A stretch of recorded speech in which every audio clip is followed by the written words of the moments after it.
Hello and welcome to America in Focus, powered by the Center Square. I'm Dan McCaleb, Chief Content Officer at Franklin News Foundation, publisher of the Center Square Newswire service. We are recording this on Thursday, March 21st. The U.S. Supreme Court this week heard oral arguments in a case challenging the federal government's pushing of social media sites to censor certain conservative content.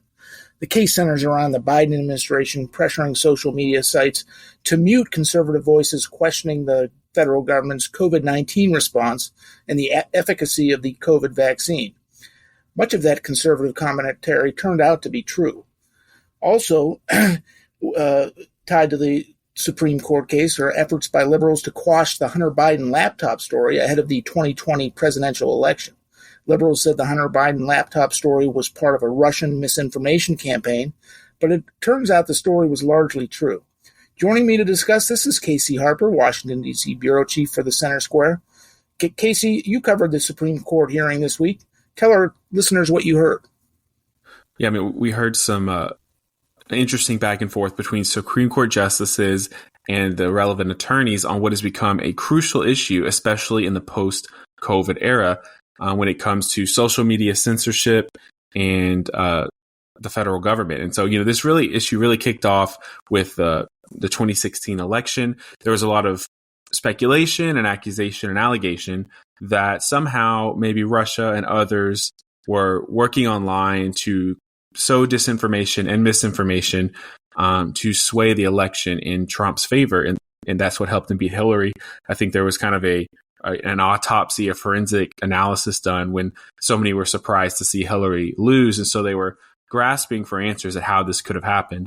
And this became one of the themes, that some form of, social media was distorted and used in a way that, influenced the election negatively. There was a long investigation into Russia's role in that election, which was largely debunked. There is some evidence, but largely debunked. But that question really arose there. And it hit the, gasoline was thrown on that fire when in 2020, the pandemic happened. Of course, it's very vivid in our minds now, but at the time, there was a lot of information coming out. There were mandates coming down. There were vaccine mandates, a lot of questions about how COVID was spread, where it came from, do masks work, is the vaccine safe? And we didn't really have a lot of evidence in science. I mean, we had experts saying things, but you can't, it takes years and years to do research and studies on some of the efficacy of these things. And we just didn't have that time.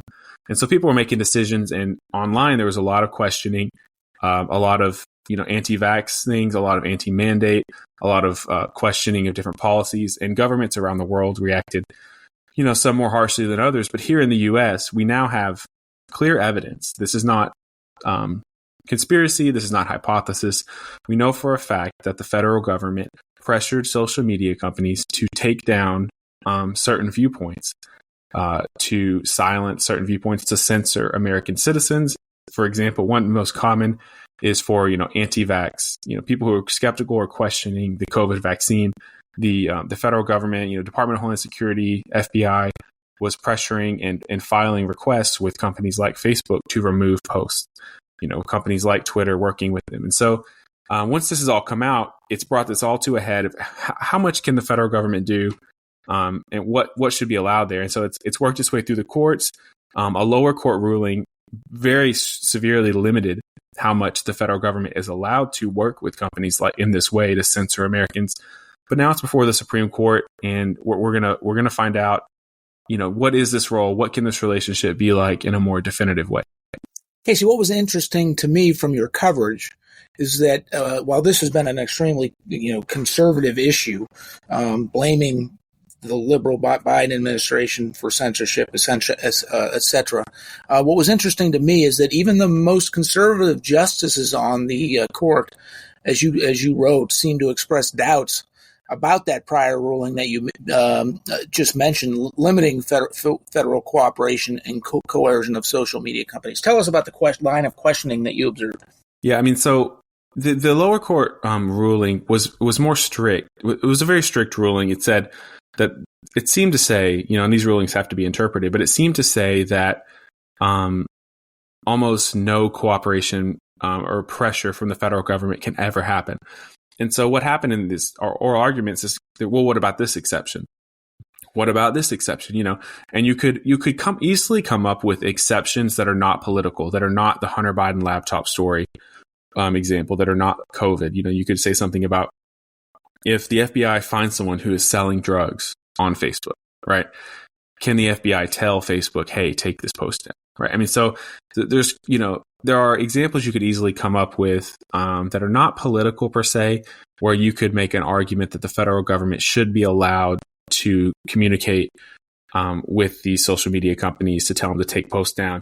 Now, setting that aside, there is more the ideological argument. One quote from Justice Ketanji Brown Jackson that got a lot of flack was, she said, "My biggest concern is that your view has the First Amendment hamstringing the government in significant ways in most important time periods."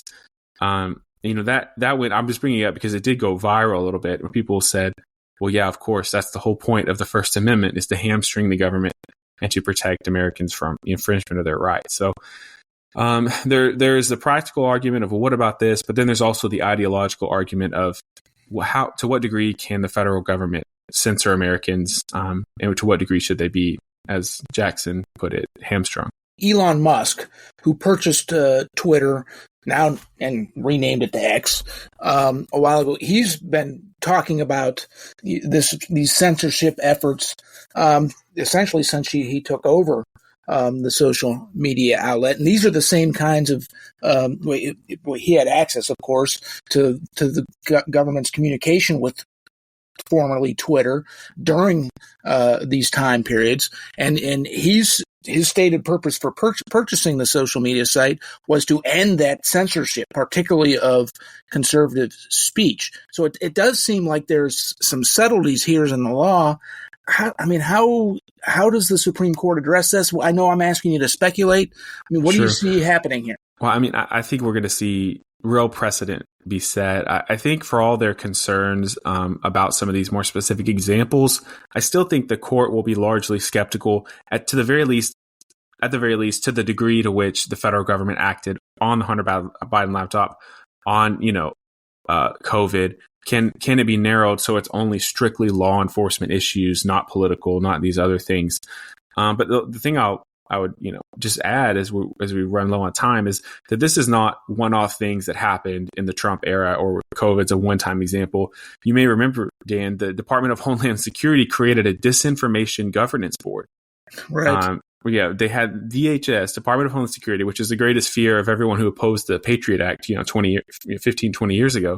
They created the DHS Disinformation Board to address, the threat of information. And then where's this information coming from? From American citizens, mostly online.